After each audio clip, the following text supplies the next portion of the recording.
And look, I'm happy. I'm enjoying football, and everything's going well. You are. I mean, you look like someone who's getting back to their best. Is that what you're feeling? Yes.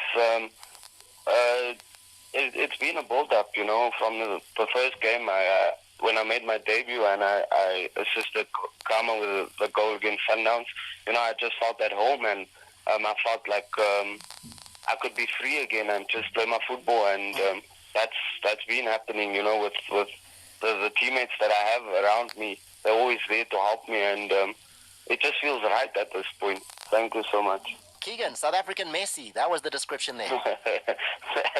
That's a bit. That's something else. Messi is a special player. I've always looked up to a player like that. I've always tried to, learn from him. And yeah, I'm just trying my best. Yeah, no. But did you run away from him now in League One? Unfortunately, when I landed in South Africa, he went. So I think he heard that I left. So then he thought it was safe. It was safe to go to. Yeah, so it's safe. Keagan's left. I can sign. I love it, Keagan. What would you have chosen? Were there other options on the table? To be honest, there wasn't really any other options. I think the first team that I spoke to was Kaizer Chiefs, and I spoke to Bobby long ago before I even came back to South Africa, and we really had a good chat, and I think since then I made my mind up, and they really showed interest, and I was happy with what they were offering me, and yeah. And then, Keagan, the question there was about your presence in the team. I think what I'm understanding there is he's asking, like, are you the answer to the silverware? Is Keagan Dolly's arrival at Kaizer Chiefs going to end the drought? I think that would be unfair to the rest of my teammates and, the whole team in general, because Keagan Dolly doesn't play alone. It takes the whole team, if there's no defenders, if there's no strikers who's scoring the other goals, then I'm nothing. And I think you can see with what we're trying to build in the past few games, like I said, we started the season off slow, but you could see in patches what we were trying to do as a team. And against Chippa, it worked for us. We created chances, we're scoring goals.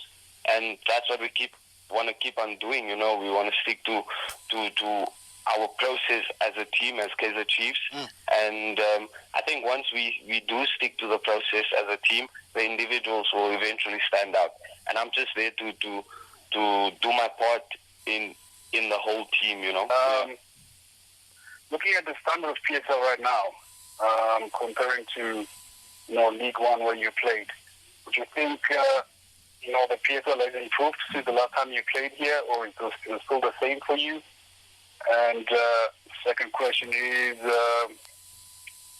being at Castro, being at Kaizer Chiefs, did that influence your decision to join the team? I will listen on the radio. All right, there you go. CBD. Obviously, myself and Kama has a relationship since Ajax days, and even when I was in France and he was playing for Sundowns back then, we still spoke almost every day, and he always checks up on me. And you can see that's something that it's not just something that happens on the field. It's a relationship we built off the field, and we're very close with Castro as well. When he got here, he couldn't speak English, but we showed him around, and he got used to everything. And it's something that won't go away. But that wasn't the main reason why I joined Kaizer Chiefs. It was when I spoke to Bobby Mutaung, when I spoke to the chairman, it just felt right. It felt like where I belonged, and even though I knew that we could reunite again with Kama and Castro, but overall it was just a personal decision where I felt like I could kickstart my career again and just enjoy football. You were speaking about the game before Kabelo came on there, the game against Chippa, and how you were playing and how it's starting to come together. The statistics, though, when we look at that game, Keagan, you won the game 4-0, but the stats say you did it mostly without the ball. You know, Chippa had more chances, more ball, more passes, more all of that, and you guys win 4-0. Is that how you play? Is that how you and the team are working in terms of Coach Baxter? Are you going to be more of a counter-attacking side? Look, we want to create our own identity. I don't think it's just about counter-attacking, transition play. You know, we assess each game as it comes, and we plan around it. You know, we plan around the opponent that we play on the day, and whatever we need to do on the day to win the game, that's what we're going to do. I'm not obviously going to sit here and talk outside our dressing room and explain why we do certain things, but obviously we want to create an identity for us so that we keep on doing it and not just do it in patches, you know. And it's something that we're working on at training, off the field, on the field, and it's hopefully we continue. We won back-to-back games now, and we just want to continue winning. And I don't think we focused on the log at the moment. We're just trying to build our own identity and take it from there. Let me talk about this. The one caller there was talking about silencing the critics, right? There's always going to be criticism in football. You had to deal with a bit of that at the beginning of the season. How do you block out that noise? With me, I don't focus on negativity. I don't let that get to me, because I know when I play well. I know when I'm not doing well. I'm my own critic. So what other people say don't really bother me. And I think with me, I live in the moment. So let's say the game against Chippa, I scored 2 goals, I had an assist. After the game, that was finished. I was ready to train the next day. So that's me. Whatever happens now, it happened, and then I move on. I always focus on to the next task. The standard of the PSL. One of our listeners wanted to know. You played in France. You were away for some years. Come back. Did you find that it was the same, different, increased? More or less the same. To be honest, there's obviously a few good youngsters coming up. You know, new coaches in the game. That's trying to change the way we play in South Africa, which is good. But in terms of the style of play and everything, it's more or less the same. Who are these youngsters that are exciting you? You know, I've been watching Ethan Brooks. You know, Tebogo Mokoena, who's been playing in the PSL for the past few years. Sipho Mbule has been doing really well. You know, and the few youngsters at Kaizer Chiefs, Ngobo, who's a fantastic player. Happy Mashiani, Khatebe, they're all doing very well, and I think it's just a little more time, and then they'll be able to show the whole country what they can produce. Keagan, I want us to reflect a little bit on your time overseas, right? League One, 55 games over there with Montpellier. When you look back, what is going to be the lasting memory for you? I think just opportunity. You know, being able to experience a different culture, meet new people, and, you know, just grow as a player and as a person. Even though things didn't work the way I wanted them to go for me, but you know, I learned a lot. I learned how to deal with certain things that I couldn't control. What do you mean? And it made me. What do you mean when you say things didn't go the way you want them to go? Obviously, I would have loved to play much more than just 55 games. You know, I went there to play football, and, you know, injuries, you know, took me aback a bit.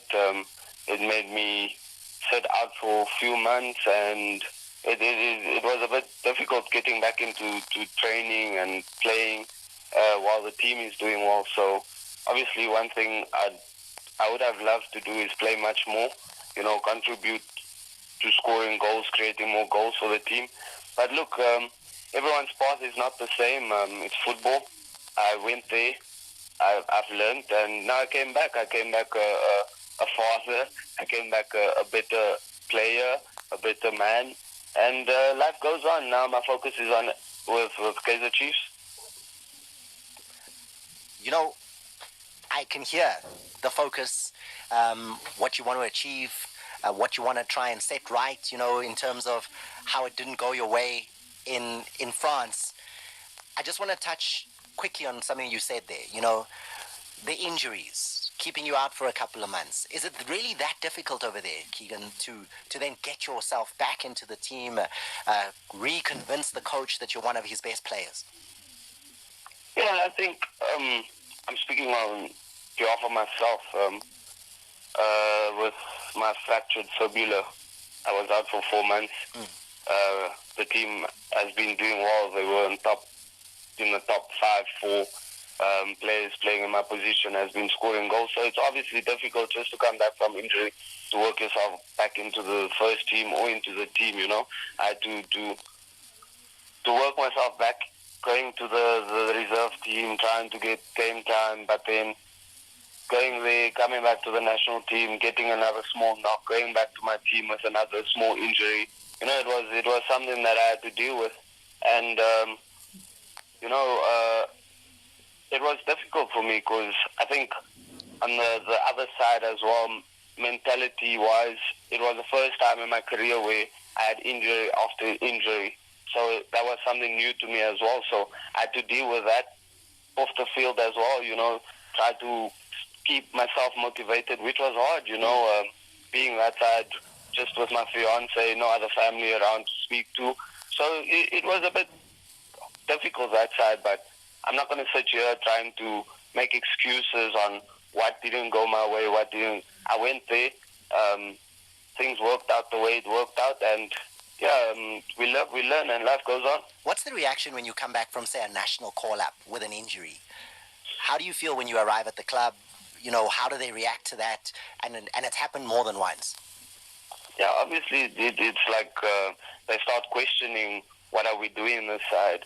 What are you doing when you're traveling?